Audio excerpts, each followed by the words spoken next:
Hello and welcome to another fun-filled edition of Adam's Music Box. Now, we often hear of crossover artists that sort of begin life in one genre and then continue to achieve success, if not grow their success in another. And a lot of these so-called crossover artists are from country and Western musical backgrounds. Shania Twain famously did it.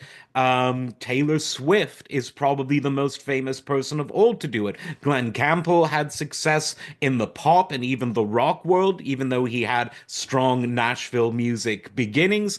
But we rarely see a crossover between, let's say, country and novelty music. But that is exactly what Ray Stevens is. And he consistently did both very well throughout his career.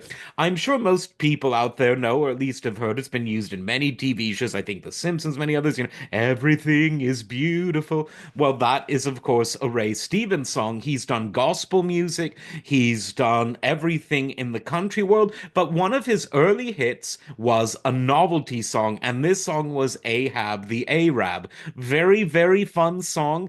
And again, it's one of those kinds of things that I think it was pre Dr. Demento, even, but it's one of those songs that you could imagine he would have spun more than a few times, and I'm sure that he has.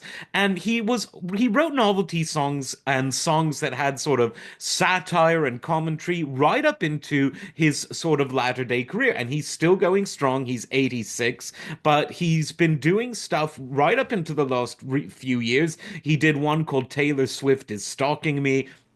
That's what I would call a novelty song. He did a 9/11 novelty album called Osama Yo Mama. Someone had to think of the rhyme, and he thought of it first.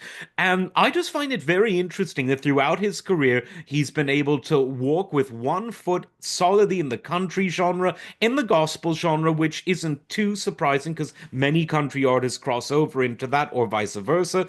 But the fact that he's able to have, let's say, 3 feet, 2 feet in those worlds, and one in the novelty world, I've always felt very interesting. You don't see Weird Al do a cover of Misty, but Ray Stevens did just that. And I just find that very interesting. I mean, the other week I interviewed Foundering, who himself is classically trained, a ragtime historian and musicologist, but also does his own Tom Lehrer inspired satire. So it's not out of the blue that one would.